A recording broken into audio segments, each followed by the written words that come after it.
When he first decided to put his house up for sale, Daniel never imagined the trouble it would bring.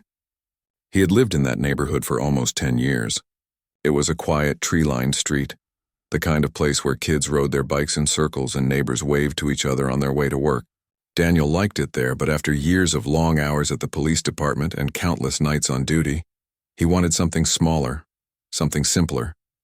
He had spent most of his adult life as a detective. He'd seen things most people never did, both the good and the bad sides of human nature.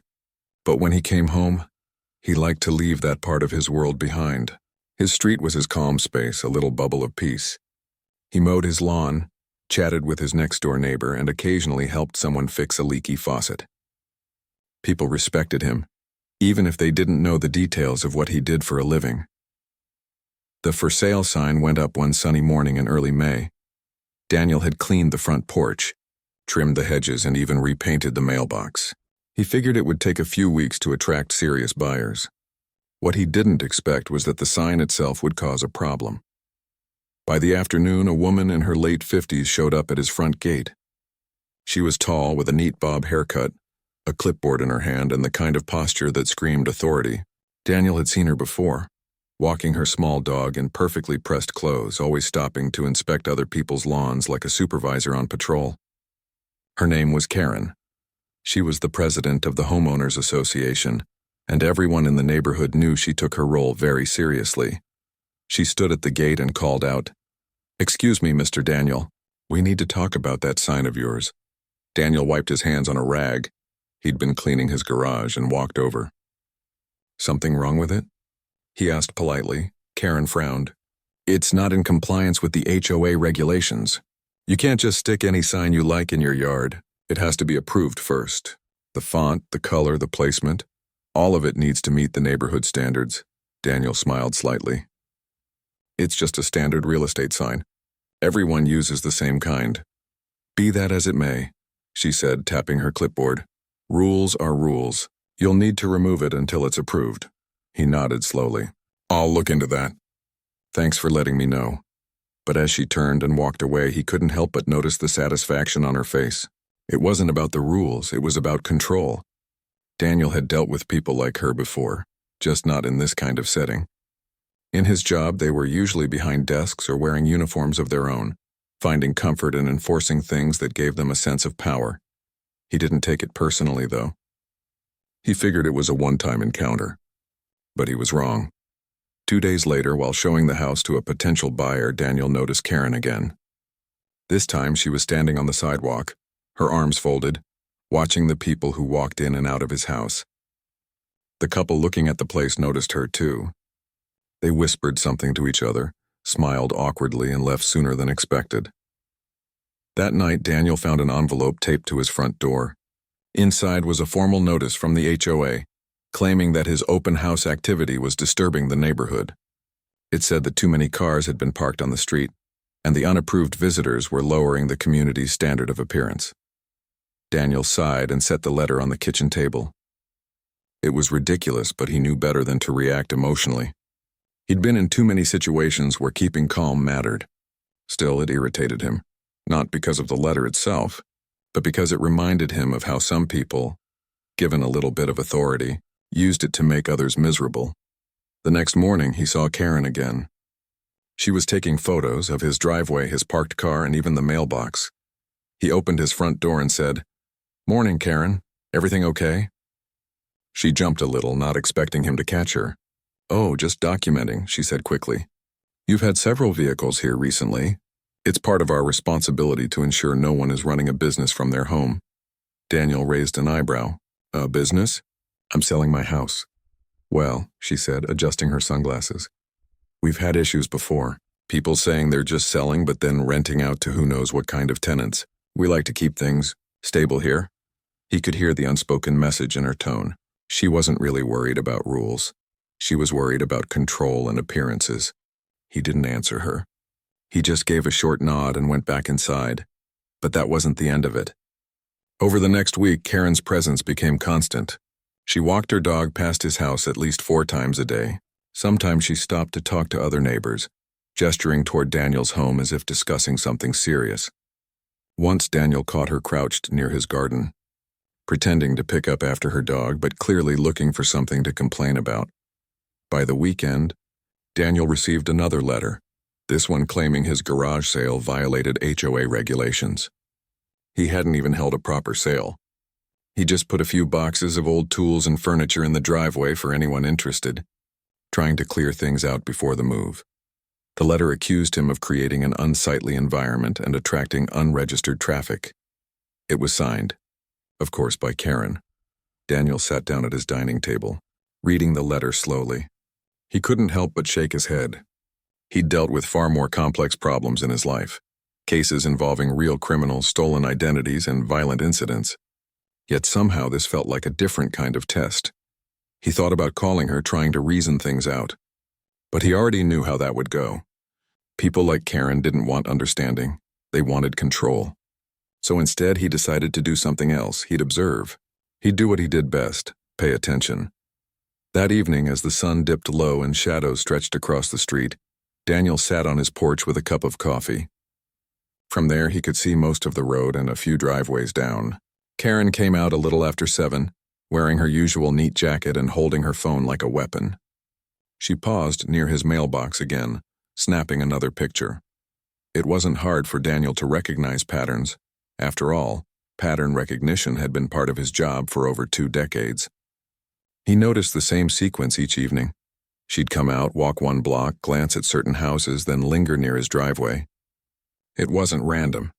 She was documenting something, probably building a case to present to the HOA board. He couldn't help but feel a little amused. She had no idea who she was dealing with. Still, Daniel didn't want confrontation. He was weeks away from moving, and the last thing he needed was unnecessary drama. But the situation was starting to affect more than just him.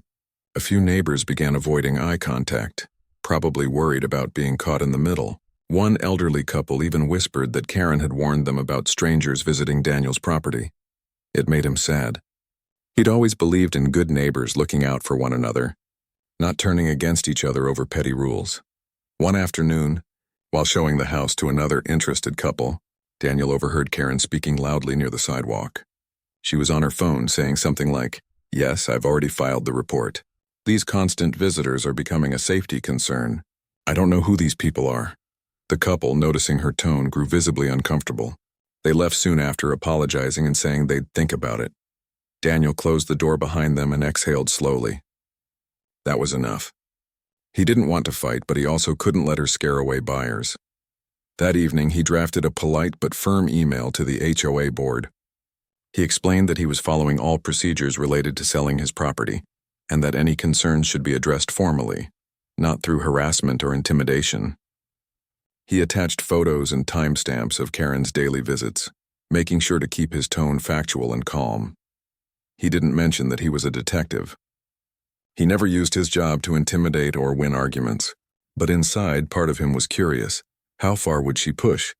The next day, something strange happened.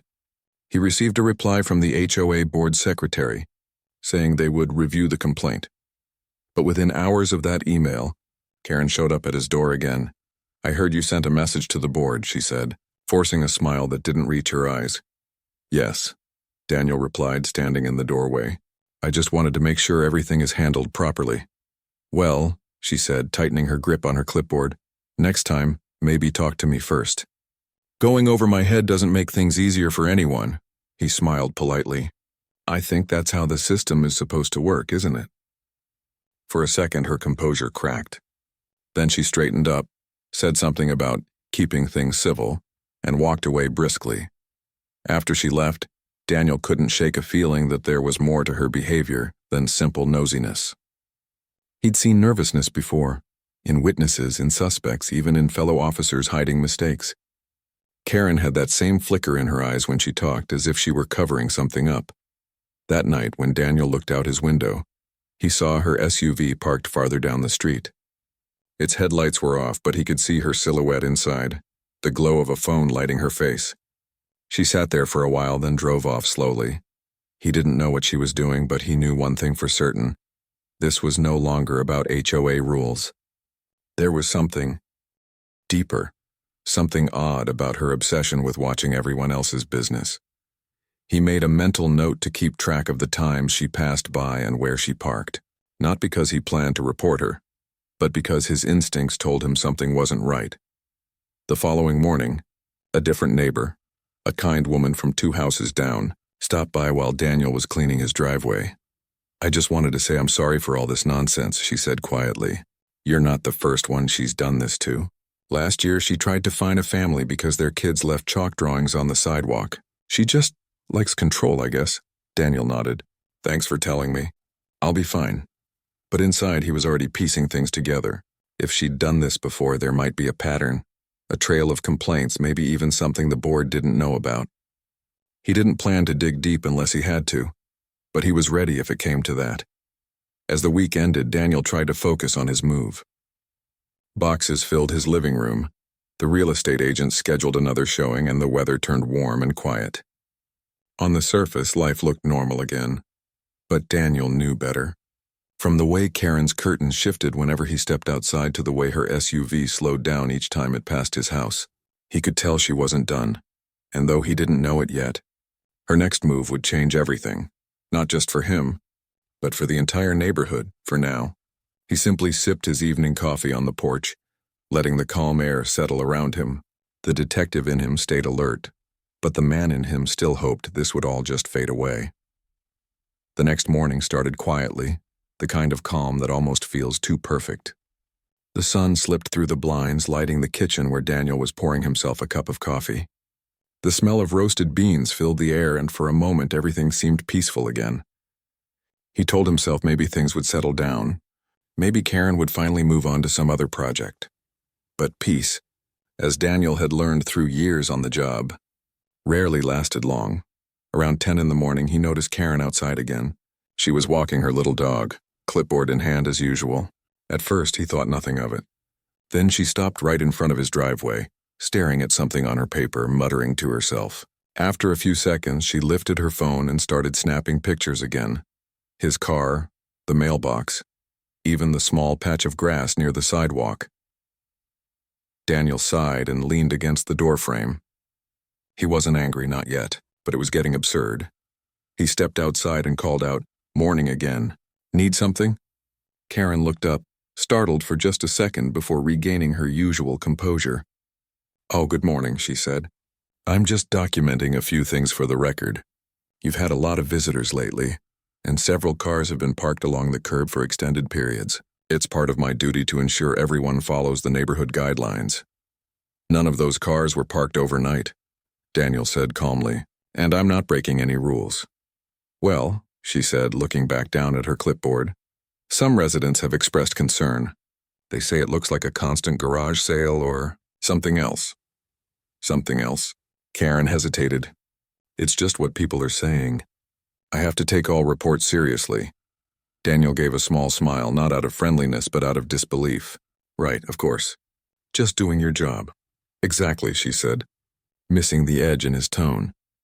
She walked off down the street, her little dog trotting beside her.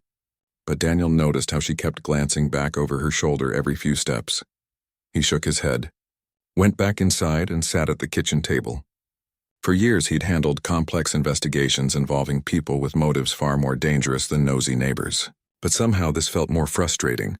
In his line of work, people broke rules because of desperation, greed, or emotion. But Karen? She was breaking peace for the sake of control. Later that day, Daniel had another showing scheduled. A young couple arrived to see the house. They were cheerful, polite, and seemed genuinely interested. He walked them through the living room, the kitchen, the garden.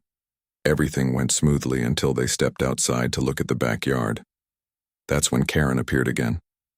She stood near the sidewalk, pretending to check her phone but clearly watching. The couple noticed her right away.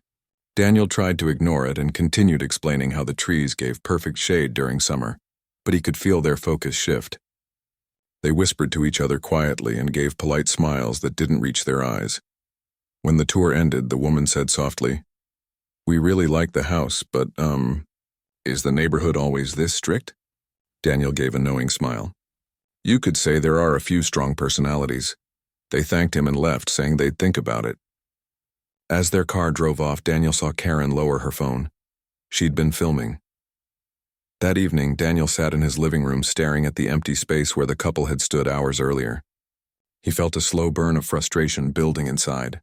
It wasn't just about selling the house anymore. It was about dignity, about fairness. But instead of reacting impulsively, he reached for a small notepad and started writing down dates and times. Years of detective work had taught him to document everything. So that's what he did. Each time Karen came by, each photo she took, each complaint she made. Over the next few days, the pattern became undeniable.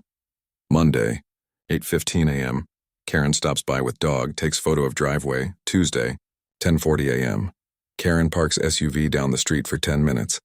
Leaves when Daniel comes outside. Wednesday, 7:00 p.m., Karen seen standing near mailbox again. It was almost clockwork. Daniel wasn't trying to trap her or cause trouble, but he wanted to protect himself. He'd seen too many situations spiral out of control because people didn't have proof.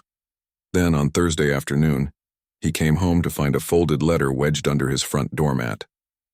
He opened it and felt his patience thin even further. The letter accused him of running an unregistered estate business from his home. It claimed he'd held unauthorized open house events and caused excessive vehicle traffic. The fine was ridiculous. $100 for the first violation. He almost laughed. It was so absurd it didn't even feel real. He took a deep breath, folded the paper neatly, and set it on the counter. Then he did what came naturally. He started investigating. He wasn't going to dig into Karen's private life, but he could look into the HOA itself. He opened his laptop and searched for public information about the Homeowners Association. To his surprise, he found that several residents from nearby streets had filed small claims against the HOA over unfair fines in the past 2 years. A few even mentioned harassment by leadership. One name kept appearing in all of them: Karen.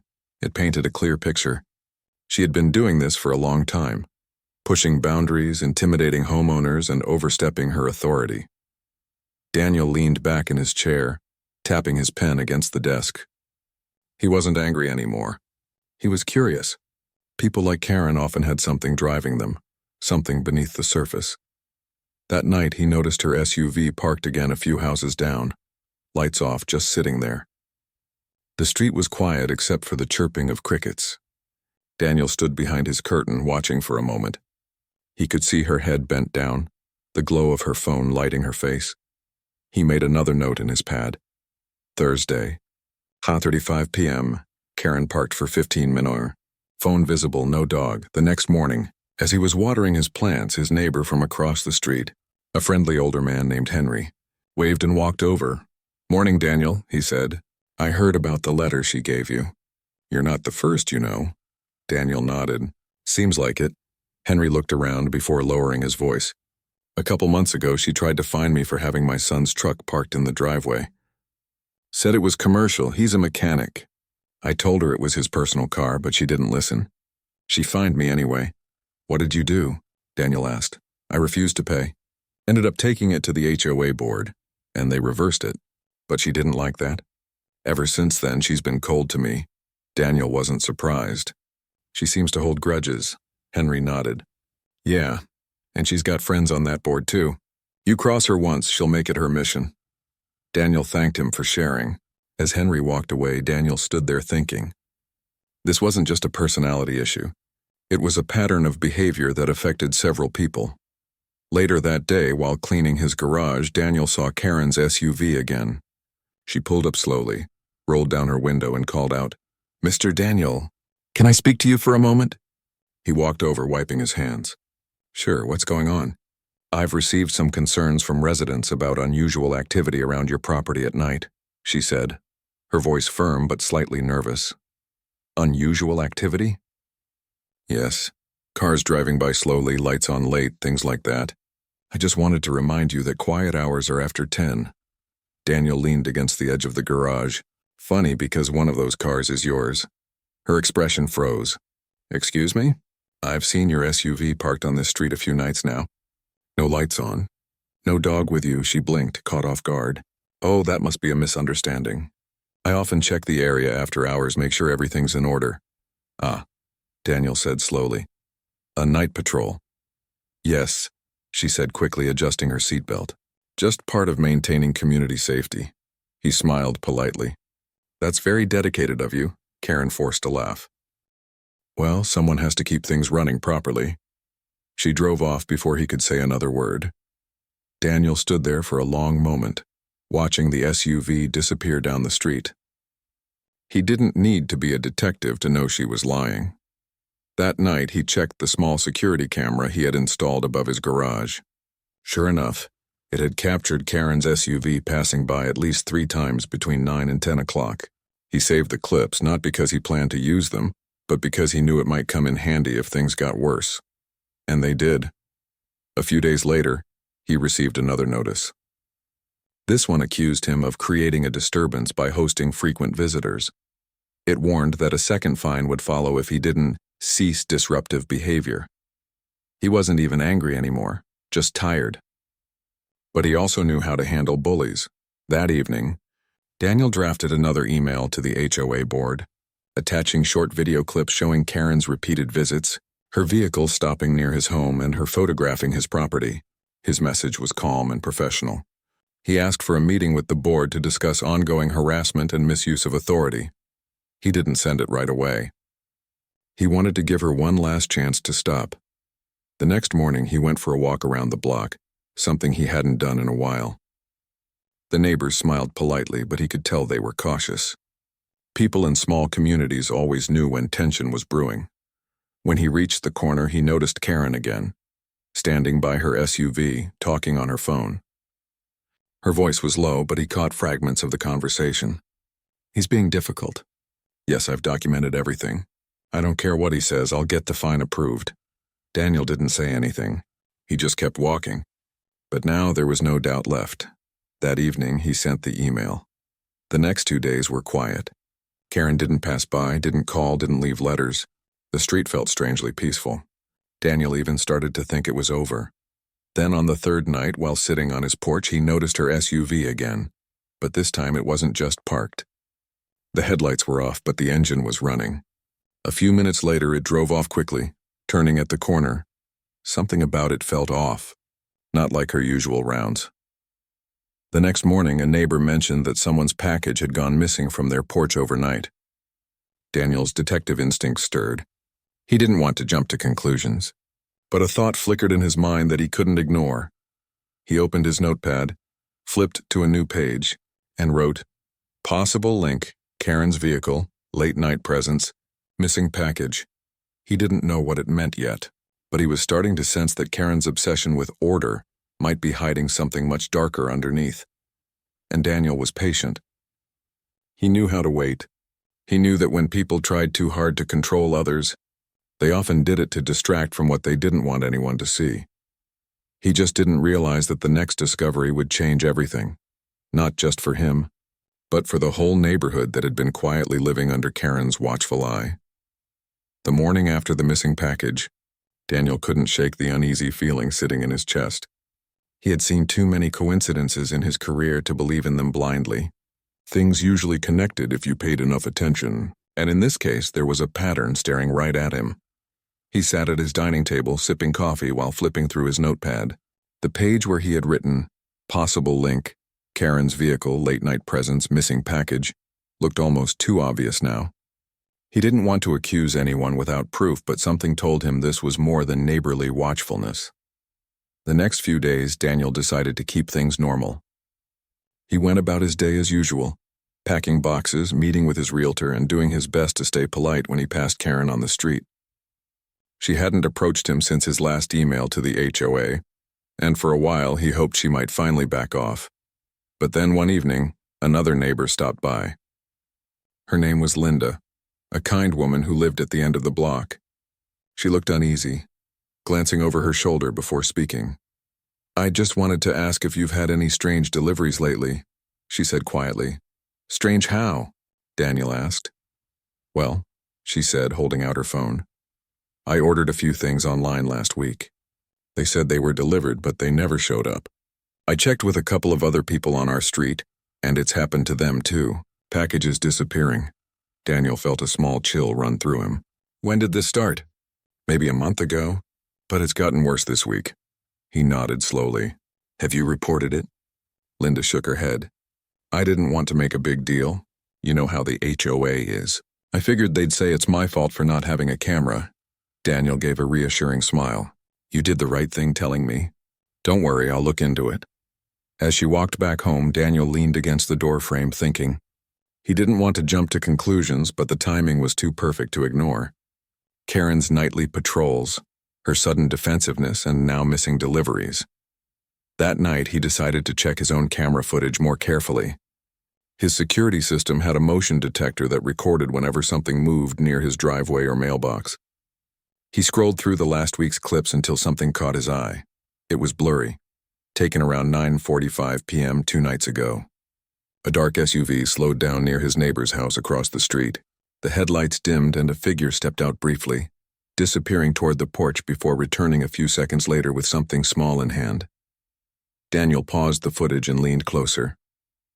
He couldn't make out the face, but the shape of the vehicle looked familiar. The same model. The same dent near the rear fender that he'd seen on Karen's SUV. He played the clip again. The SUV drove off quietly, turning at the corner and vanishing from view. Daniel exhaled slowly. He wasn't ready to accuse her outright, but the pattern was undeniable. Still, he had to be careful. He couldn't just show up at her door with suspicions. He needed solid evidence. The next day, Daniel spoke to Henry, the neighbor across the street. Hey, he said casually, have you had any trouble with deliveries lately? Henry frowned. Now that you mention it, yeah. My wife ordered a new garden hose. Said it was delivered Monday, but it never came. Thought maybe it was delayed. Daniel nodded. Mind if I check your porch camera footage? Just in case? Henry agreed, and they reviewed the video together.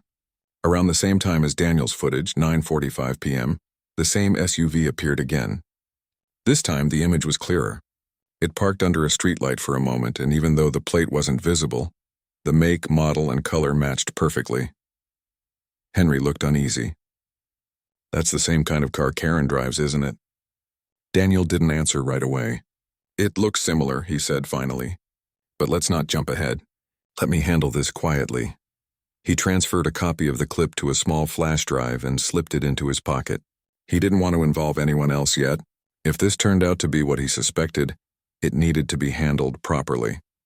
For the next few nights, Daniel stayed up later than usual. He kept the curtains slightly open, watching the street from the corner of his living room. The quiet neighborhood took on a different tone at night, still dim, with the occasional flicker of porch lights and the soft hum of distant cars. On the fourth night, just past 10, he saw it again. The SUV rolled by slowly, pausing briefly near the end of the street before stopping beside a mailbox. The headlights dimmed and someone got out. Daniel grabbed his phone, zoomed in through the window, and snapped a few pictures. The figure was partially hidden by shadows, but he could make out the familiar short hair and neat jacket. It was her. The next morning, Daniel called a friend at the local precinct, someone he trusted. He didn't give too many details, just said there had been some suspicious nighttime activity in his neighborhood, and that he wanted advice. Keep gathering what you can, his friend said. If it's what you think, we'll handle it the right way. Just don't confront her directly. Let us take it from there once you've got enough to go on. Daniel thanked him and hung up. He wasn't planning on confrontation anyway, not yet. That evening, as if on cue, Karen showed up again. This time she didn't look smug. She looked tense, her movements sharper, her smile forced. I just wanted to let you know, she said, standing at the edge of his driveway, that the board reviewed your complaints. They found no wrongdoing on my part. Daniel nodded calmly. That's fine. I didn't expect anything different. Well, she said, adjusting her sunglasses even though it was nearly dusk. I hope we can move forward peacefully. This neighborhood values harmony. Of course, Daniel said, still polite. Harmony's important. She hesitated, maybe expecting him to argue, then turned and walked away quickly. As she reached her SUV, Daniel noticed her hands tremble slightly when she reached for the door handle. Something was eating at her. Later that week, another neighbor mentioned a similar issue. Packages missing, sometimes even mail. Daniel didn't tell them what he knew, but he made a quiet visit to the local post office. Thereafter, showing his credentials, he asked if there had been any reports of mail theft in their area. The clerk checked a list and nodded. Actually, yes. We've had a few calls about that street recently. The postal inspectors are looking into it. Daniel thanked them and left, his thoughts spinning. He wasn't surprised anymore, just disappointed. He'd hoped maybe he was wrong. Maybe Karen's behavior was just a product of overzealous rule-following. But now it looked like she might have been hiding something much worse. That evening, Daniel decided to set up an extra camera.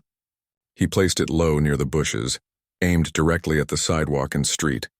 It wasn't about spying, it was about protection. He wanted an objective view in case anything else happened, and it did. 2 nights later, the motion alert pinged on his phone. Daniel opened the app and saw the familiar SUV again. It stopped near the neighbor's porch. The driver stepped out, reached down, and grabbed something small. The camera caught the face clearly this time. It was Karen. He sat there for a few moments, staring at the screen. It wasn't joy or satisfaction he felt. It was a heavy sadness. People like her, who lived for control and appearances, always thought they could outsmart everyone else. But the truth always came out eventually. Daniel saved the video clips, organized them with timestamps, and made a backup copy. The next morning, he drove quietly to the local station. His friend from earlier met him in the parking lot. "Got something to show you," Daniel said. They went inside, and Daniel laid out everything: videos, photos, dates, and a brief explanation of the situation. His friend watched silently, eyebrows furrowed. When the footage ended, the officer leaned back in his chair. "That's clear enough," he said. "We'll handle this discreetly. You did the right thing not confronting her." "I wasn't planning to," Daniel said quietly. "I just wanted her to stop." "Once we talk to her, she will," the officer said. "Trust me." That evening, Daniel sat on his porch again. The air was still, almost heavy, like the moments before a storm. Around 8, he saw 2 unmarked police cars turn onto the street. They parked near Karen's house, lights flashing briefly before turning off. 2 officers walked up her driveway. For a few minutes, everything was silent. Then, through the open window, Daniel heard muffled voices. Karen's high-pitched tone mixed with the steady calm of the officers. Eventually, the door closed and the police left. The next morning, the neighborhood was buzzing. Word spread quickly that the HOA president had been questioned by the police about stolen mail. No one had seen her since. Her SUV was gone from the driveway and her curtains were drawn shut. Daniel didn't gloat. He didn't even feel relief.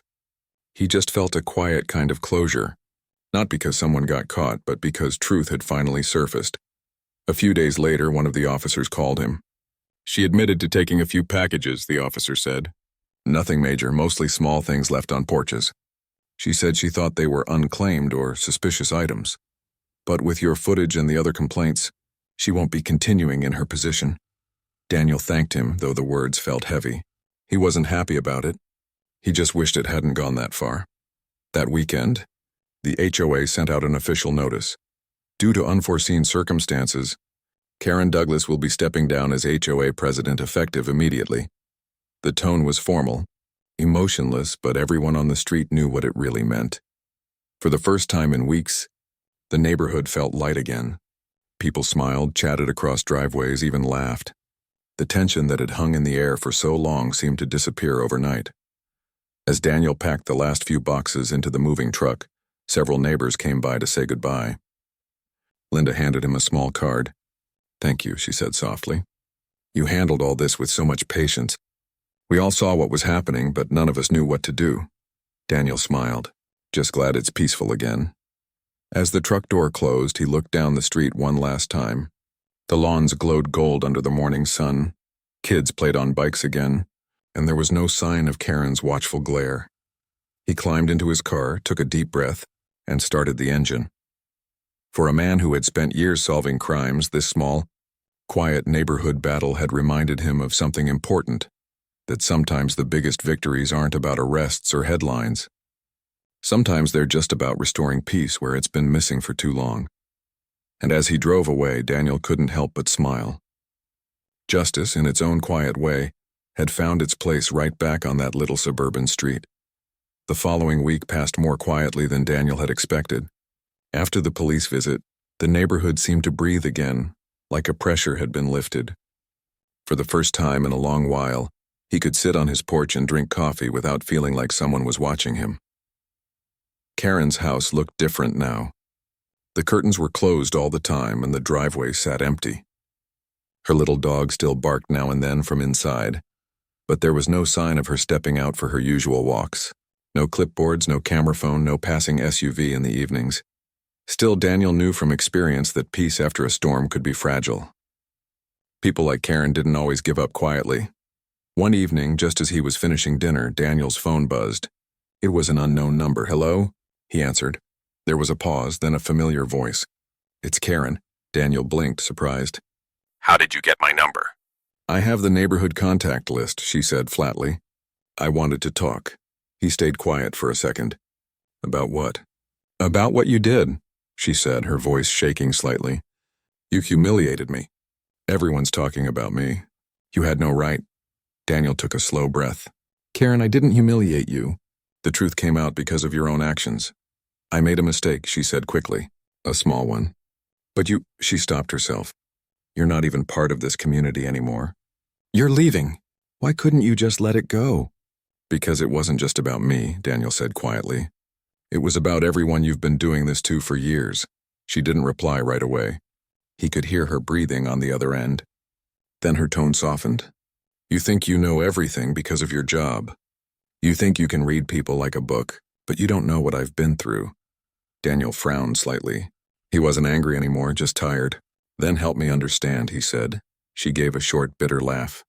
"What's the point? Everyone already thinks I'm some villain. You won, detective. You got what you wanted." And before he could respond, the line went dead. Daniel set the phone down and stared at it for a long moment. He hadn't meant for things to turn into a public spectacle. He didn't want to win anything. He just wanted peace. But it seemed that peace wasn't coming easily, for either of them. Over the next few days, Daniel noticed Karen's house lights flick on and off at strange hours. Sometimes she'd peek through the curtains when neighbors passed. Once he saw her car back in the driveway again. It was as if she couldn't decide whether to disappear or return to her old life. Then one afternoon, as he was mowing the lawn, he saw her standing on the sidewalk, watching him. He stopped the mower and walked toward her slowly. "Karen," he said calmly, "you okay?" She crossed her arms, her expression tight. "You really don't understand, do you?" "Understand what?" "I kept this neighborhood safe," she said. "I made sure people followed the rules. Do you know what happens when you let people do whatever they want? Everything falls apart." Daniel nodded slightly. "I get that you care about order. But rules aren't supposed to be about control. They're supposed to protect people," she said quickly. "That's what I was doing. By taking packages." Her face twitched. "Those things were left out for days sometimes. Anyone could have taken them. I just wanted to keep the street tidy." He shook his head. "You could have just told people to bring them in sooner. You didn't need to do all that." "I was trying to help," she said, her voice rising slightly. "But no one appreciates that. Everyone just complains. And now I'm the bad guy." Daniel sighed softly. "You crossed lines, Karen. That's what happens when you stop listening." She didn't answer right away. For a moment she looked small, tired, like someone who'd spent too long carrying a load they didn't know how to put down. Then she turned and walked away without another word. Daniel watched her go. Part of him felt pity. He had met people like her during his years on the force. Individuals who got so lost in the need for control that they forgot why they started in the first place. They weren't always bad people, just broken ones. Later that evening, Daniel's realtor stopped by with some good news. "Got a solid offer on the house," she said, smiling. "Young family. They love the place." "That's great," Daniel said, genuinely relieved. "When would they like to close?" "In about 3 weeks." "They're excited." Daniel nodded, feeling a weight lift from his shoulders. After everything that had happened, he was finally ready to move on. But peace never lasted long in that neighborhood. 2 days later, Daniel woke up to find something odd in his mailbox. It was a small envelope with no stamp, no return address, just his name written in shaky handwriting. Inside was a short note. "You think you know the truth, but you don't. Don't trust everyone who smiles at you." He read it twice, then folded it carefully. It wasn't threatening, but it was strange, vague, almost desperate. He didn't know if it was meant as a warning, an apology, or another attempt at control. Still, he didn't call the police. He just tucked it away in his drawer. He'd learned that sometimes the best way to deal with someone like Karen was to give them no reaction at all. A few days passed without any sign of her. Then one afternoon, while Daniel was loading boxes into his car, a man in a suit approached. He introduced himself as a member of the HOA board. "Mr. Daniel," the man said politely, "I wanted to personally apologize for how things were handled. We should have intervened earlier." Daniel shook his hand. "It's all right. I know how things work. People don't always want to get involved." The man nodded. "Karen's no longer part of the board. She officially resigned last week. We're making some changes to prevent this kind of situation from happening again." "That's good to hear," Daniel said. The man hesitated, then added, "Between you and me, she's not well. I think she's going through something personal. We found out she'd been living alone since her husband passed a few years ago.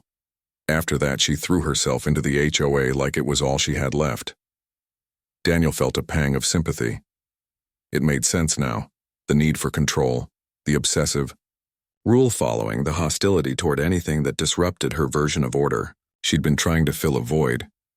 After the man left, Daniel sat on the porch thinking. The sun was setting, painting the houses gold. Kids were playing again, neighbors were chatting, and the street finally felt normal. But his thoughts lingered. On Karen, not as an enemy, but as a person who'd lost her balance somewhere along the way. Later that night, there was a soft knock on his door. When he opened it, he found Karen standing there. "I know I shouldn't be here," she said quietly, "but I wanted to say something before you leave." Daniel didn't interrupt. He just nodded for her to go on. "I wanted to tell you I'm sorry," she said, her voice trembling. "I didn't mean for things to get out of hand. I thought I was helping. I thought if I kept everything perfect, maybe people would respect me. Maybe they'd like me." Daniel's expression softened. "Karen, people don't like you because you control them. They like you because you care about them. Those are two very different things." She nodded slowly, eyes glistening. "I guess I forgot that somewhere along the way." He didn't say anything more. Sometimes silence said enough. She took a deep breath. "I'm leaving too. My sister lives in another town. I think I need a break. Maybe a fresh start." "That sounds like a good idea," Daniel said sincerely. "We all need one now and then." She gave a small, shaky smile. "You're not what I expected, you know. When I first met you, I thought you were arrogant, but you're patient. I suppose that's what makes you good at what you do." He smiled faintly. "Experience teaches you patience. Life's too short to stay angry." She nodded again, wiped her eyes, and turned to go. "Take care, Daniel." "You too," he said quietly. When she walked away, it felt like the end of something. Not a victory, not a defeat, just closure. The next morning, her SUV was gone again. Her house sat dark, and for the first time in months, Daniel didn't see her silhouette in the window. 2 weeks later, the sale of his house went through. The new family moved in, their laughter filling the quiet spaces that had once held tension. Daniel helped them carry in a few boxes, showed them how the back gate latch worked, and gave them the names of the friendlier neighbors. As he got into his car for the last time, he glanced at Karen's old house. The curtains were still drawn, but a small for sale sign now stood in the yard. He started the engine, took a long look down the street, and smiled. The neighborhood had healed. It wasn't perfect, no place ever was, but it was peaceful. And peace, he thought, was the rarest kind of justice.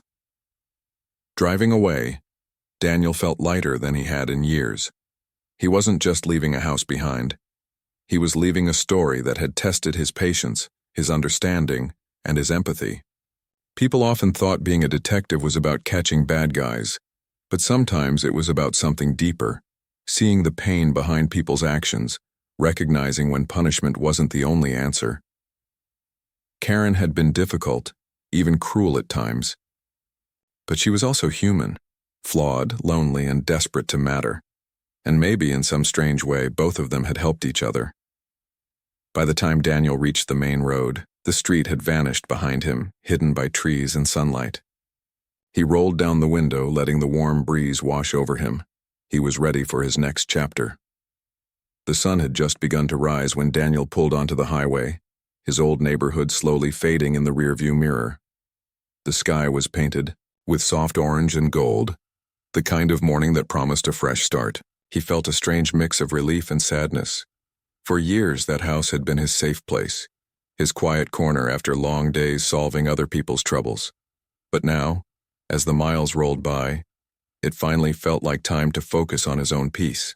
He drove with the windows slightly open, letting the wind move through the car. He passed fields, small towns, and stretches of empty road that seemed to stretch forever. Every so often, he thought about the last few months, the strange battle with the HOA, the endless complaints, and Karen's sharp voice at his door. It felt distant now, like a story he'd once heard instead of lived. Still, there was something about her that stuck in his mind. Not anger anymore, but curiosity. He'd seen so many faces over the years, some good, some cruel, most just complicated. Karen had been all of those things at once. After a few hours on the road, Daniel stopped at a small diner off the highway. It was the kind of place that smelled like coffee and pancakes, where the waitress called everyone hon. He sat at a corner booth and ordered breakfast, then pulled out his phone. There was a message from his realtor. All settled. The new family moved in yesterday. They loved the place. That made him smile. He pictured the kids running through the yard, the parents sitting on the porch where he used to drink coffee. The thought made him feel lighter. When he finished eating, he paid his bill, left a good tip, and got back on the road. His plan was to spend a few weeks with his parents before deciding where to go next. He didn't know if he wanted another house yet. Maybe an apartment. Maybe a little cabin somewhere quiet. He wasn't sure. For once, not knowing felt okay. That evening, he reached his parents' place, a cozy house surrounded by oak trees, about an hour from the city. His mother greeted him at the door with her usual warmth, hugging him tight. His father, slower but still sharp, gave him a proud pat on the shoulder. "Good to see you, son," his father said. "You look like you've been through something." Daniel chuckled softly. "You could say that." Over dinner, they talked about everything and nothing. Work, the house sale, his plans. He told them bits about the HOA troubles but left out the heavier parts. There was no need to burden them with every detail. Later that night, as he sat outside under the stars, his father joined him on the porch. "So," his father said quietly, "you finally sold that place." "Yeah, it feels strange though. I spent years there." His father nodded. "Homes are like chapters in a book. You can't stay on one forever. You turn the page when you're ready." Daniel looked at the night sky and thought about that. "I think I finally turned it." They sat in silence for a while, listening to the crickets. Then his father said something that stuck with him. "You always tried to fix things, son. That's what makes you good at what you do. But not everything broken needs fixing. Some things just need understanding." Daniel smiled faintly. "I think I finally learned that too." The next morning, he went for a walk through the nearby trails. The air was crisp and clean, and the sound of birds filled the trees. He hadn't realized how much he'd missed quiet like this. For the first time in months, his shoulders didn't feel heavy. Halfway through the walk, he got a call from an unknown number. Normally, he wouldn't answer, but something made him pick up. "Hello?" There was a pause, then a soft voice he recognized. "Daniel, it's Karen." He stopped walking. "Karen? How did you get this number?" "I called your realtor. She told me where you'd gone. I hope you don't mind." He hesitated but didn't hang up. "What do you need, Karen?" "I just wanted to say thank you," she said quietly, "for listening to me that night. I didn't deserve your kindness after everything I did." Daniel leaned against a fence, the phone pressed to his ear. "I wasn't trying to be kind. I just thought you needed someone to talk to." "I did," she said. "I've been staying with my sister for a few weeks now. It's different here. I see things clearer. I realized I was angry at the world for things that weren't anyone's fault. My husband's death, losing my job, the loneliness. It all turned into something ugly. I took it out on everyone else. I thought being in control would make me feel safe again. He listened quietly. There was no judgment in his tone when he finally said, "I understand, Karen. You were hurting. You just handled it the wrong way." "I know," she said, "and I'm sorry. I hope you believe that." "I do," he said softly. She was silent for a moment. "I heard the family who bought your house has 2 little kids. I hope they don't hate me for everything that happened." "They won't," Daniel said. "People forget faster than you think. The neighborhood's already moving on." Karen let out a small, shaky laugh. "That's good. Maybe one day I'll be able to move on too." "I think you already started," he said. She was quiet again, then said, "Goodbye, Daniel. I hope life gives you peace." "Goodbye, Karen." The line went dead, but Daniel stood there for a long time, staring at the trees. For the first time since all of it began, he felt closure, not the kind that came from winning, but the kind that came from understanding. When he got back to his parents' house, he sat down and wrote a note in his journal, something he hadn't done in a while. Some people are storms. You can't stop them from coming, but you can learn to stand through them. Sometimes they even wash things clean.